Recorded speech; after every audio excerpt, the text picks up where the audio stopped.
हमने साम्य अवस्था में व्यापक संबंध यानी जनरल रिलेशंस इन इक्विलिब्रियम की स्टडी की है। अब हम इक्विलिब्रियम कंडीशंस अर्थात साम्य अवस्था प्रतिबंध को पढ़ रहे हैं।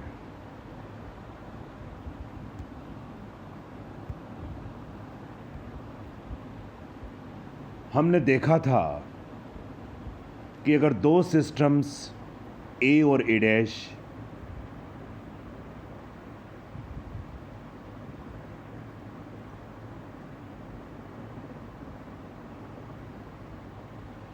इस प्रकार से हों तो उनके युग्मन से एक संयुक्त विलगत निकाय that is isolated system a star बनता है, अर्थात ए स्टार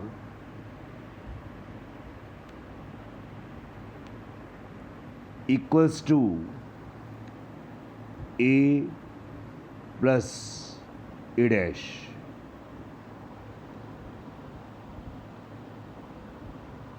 अब इस विलगित निकाय की जो ऊर्जा है that will be equal to e star equals to e plus e dash. यहाँ ई और ई डैश जो है वो निकाय ए और ए डैश की ऊर्जाएं हैं। यहाँ से हम निकाय ए डैश की ऊर्जा ई डैश की वैल्यू कैलकुलेट कर सकते हैं। That is e dash will be equal to e star minus E.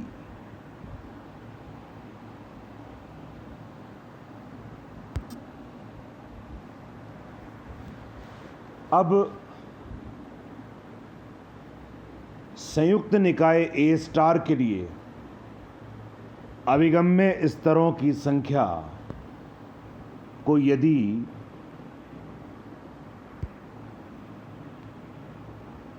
Omega star से रिप्रेजेंट करें तथा एंट्रोपी को एस स्टार से रिप्रेजेंट करें तो ये ध्यान रखना है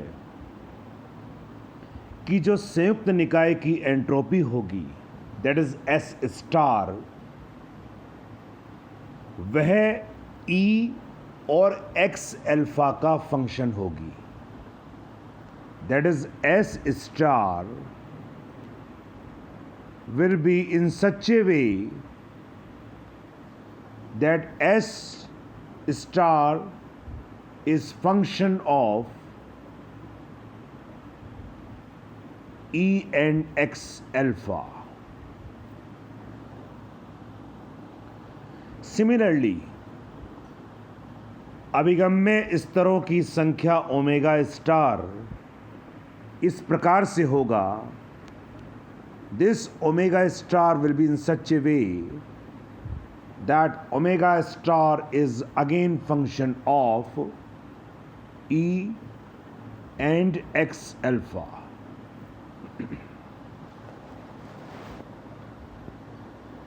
यहाँ E जो है वह निकाय A की एनर्जी है और जिस X अल्फा को हम बता रहे हैं यह एक्सटर्नल पैरामीटर्स को रिप्रेजेंट करता है। This x alpha that is x1, x2, x3 dot dot dot dot dot. In the last x n and general representation is x alpha. तो ये है external parameters.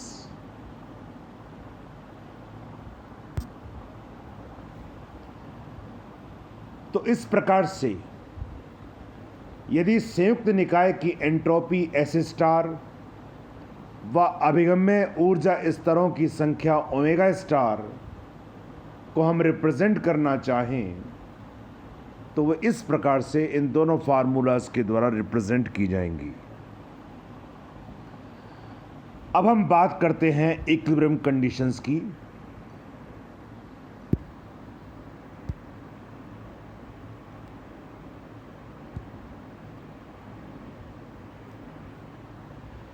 Equilibrium conditions.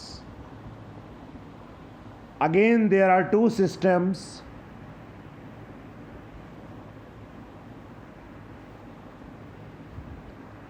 This one is A and this is A dash. निकाय A की जो energy है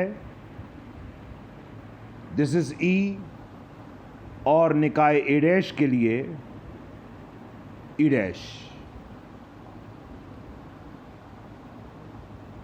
निकाय A के लिए जो आयतन है this is V and this is V dash. So this is our assumption. हम मान कर चल रहे हैं कि दो निकाय हैं A और A डैश। संयुक्त निकाय जो है वो A स्टार है। निकाय A की एनर्जी E, निकाय A डैश के लिए इट इज़ E डैश। निकाय A का वॉल्यूम जो है वो V और निकाय A डैश के लिए V dash.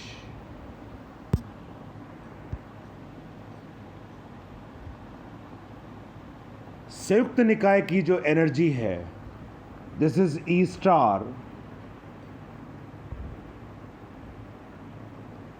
This will be equal to E plus E dash and which will be constant because from energy conservation law total energy जो होगी वो संरक्षित रहेगी। इसी प्रकार से संयुक्त निकाय का जो कुल आयतन होगा वह भी संरक्षित होगा, अर्थात V star equals to V plus V dash is equal to again constant।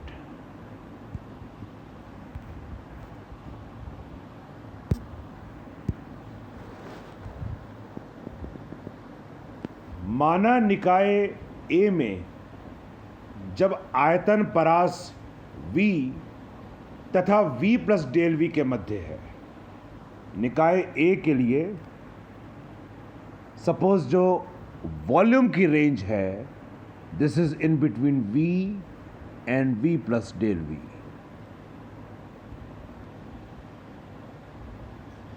तब ऊर्जा E और E प्लस डेल V के करीब हो, अर्थात एनर्जी जो हो वो इसके संगत E प्लस डेल V हो।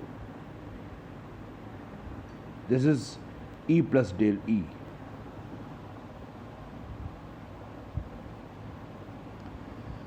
अभिगम्य स्तरों की संख्या omega which is function of E and V।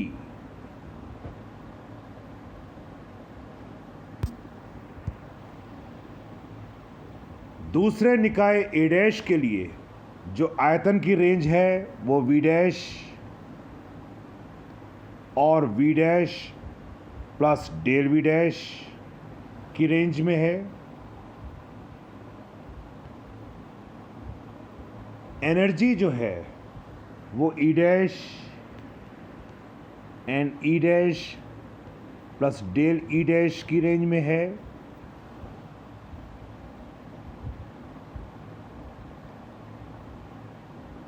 अभिगम्य स्तरों की संख्या को हम omega E dash V dash से रिप्रेजेंट कर रहे हैं।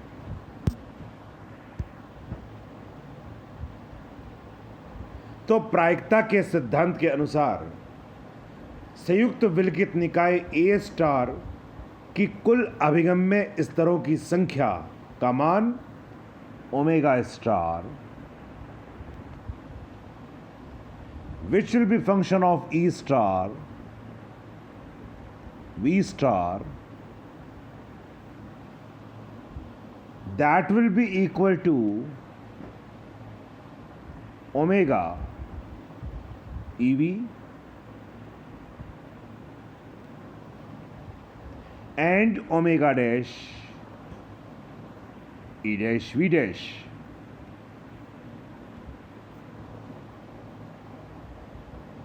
अब दोनों तरफ हम लॉग ले लेते हैं, that is log ln omega star, then E star V star is equal to log ln then omega EV and plus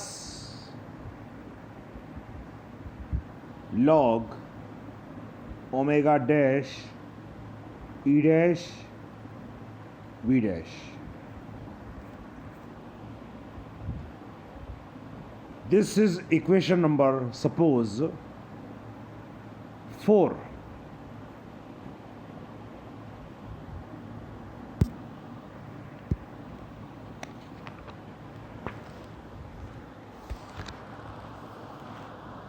अब एंट्रोपी की डेफिनेशन पर अगर विचार करें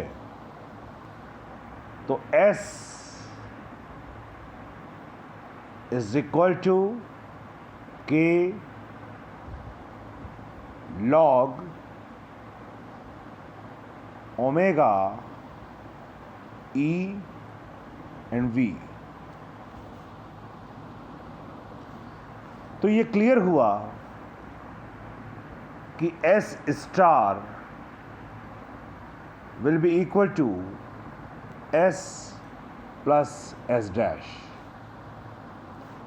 This is equation number 5.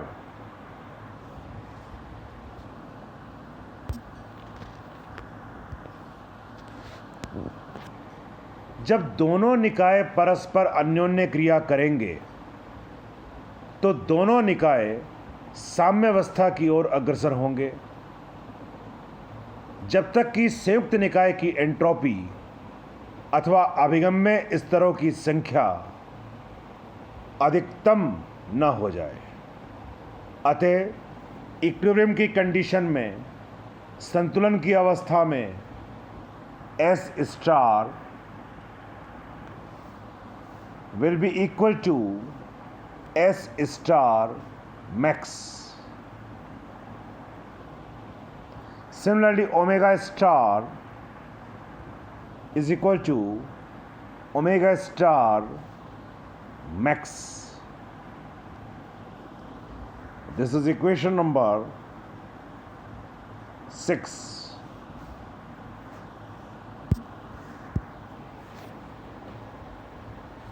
निकाय A तथा A डैश के बीच अन्योन्य क्रिया करवाई जाए तो अल्प परिवर्तनों डेल E तथा डेल V के लिए S स्टार के अधिकतम होने के लिए जो प्रतिबंध होगा वो होगा D S star equals to DS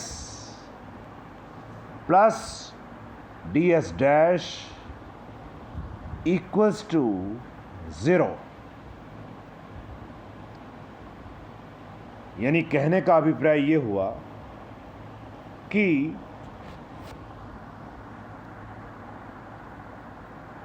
D log omega star equals to D log omega plus D log omega dash equals to 0. This is equation number 7.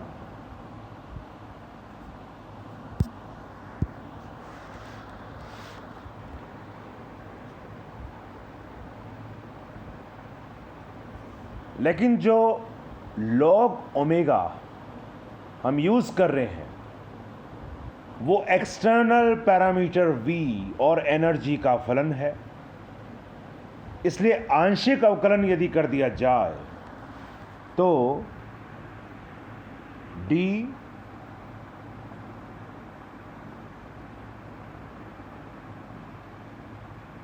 log omega equals to, अब हम पार्शियल डिफरेंशियल कर रहे हैं, del upon del E log omega D plus del upon del V log omega D V. This is equation number 8.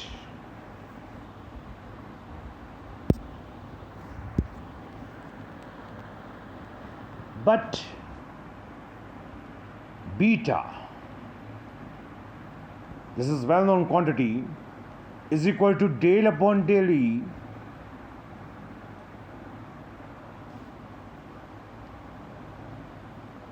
log omega. Thus beta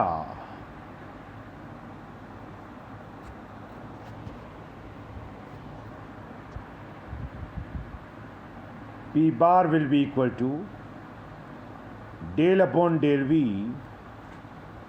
log omega. यहां beta का हम जो use कर रहे हैं, दिस बीटा इज 1 अपॉन के T, और जो पी बार का हमने यूज किया है, यह पी बार मीन प्रेशर है, माध्य दाब है. अब इन वैल्यूज को हम समीकरण 8 में पुट करते हैं. समीकरण 8 में पुट करने पर d log omega equals to beta D plus beta P bar D V, which is equation number 9.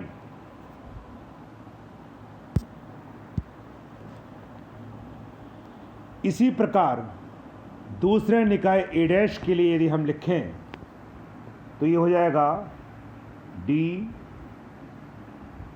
log omega dash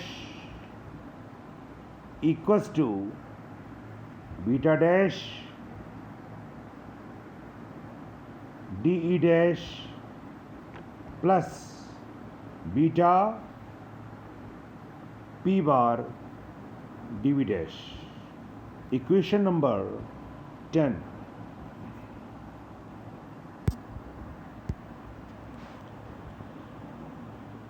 ई व वी डैश के मान समीकरण 11, समीकरण 1 व 2 में यदि रख दिए जाएं तो D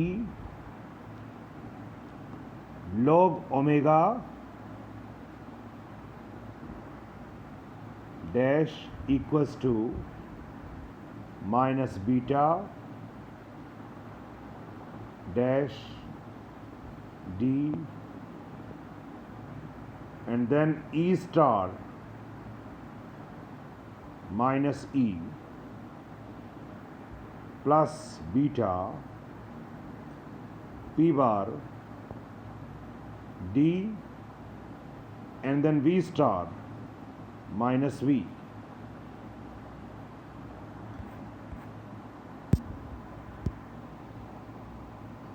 Now DE star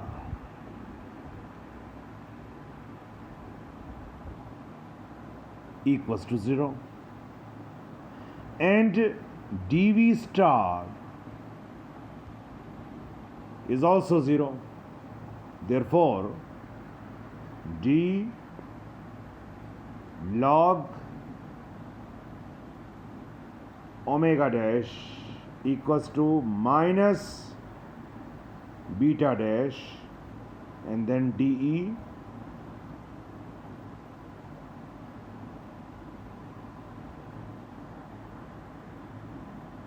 minus beta dash p dash bar dV. This is equation number 11.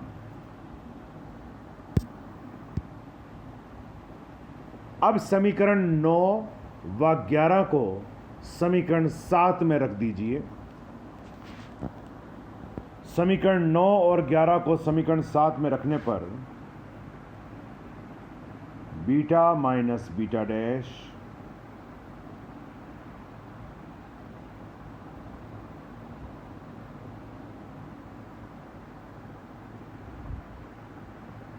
Plus beta bar and then p bar minus beta dash p bar dV equals to 0. This is equation number 12. समीकरण 12 ऊर्जा E तथा आयतन V के प्रत्येक अनंत सूक्ष्म परिवर्तन के लिए संतुष्ट होता है। अब जो वेरिएबल स्वैच्छिक रूप से परिवर्तित होता है, इसलिए यह समीकरण 12 तभी संतुष्ट होगा जब dE तथा dV के जो मल्टीप्लायर हैं, जो उसके गुणांक हैं, वो अलग अलग शून्य के बराबर हो जाए। अर्थात beta minus beta dash equals to 0, that is beta is equal to beta dash. Equation number 13. Now beta p bar minus beta p bar dash equals to 0. That is p bar is equal to p bar dash and beta is equal to beta dash.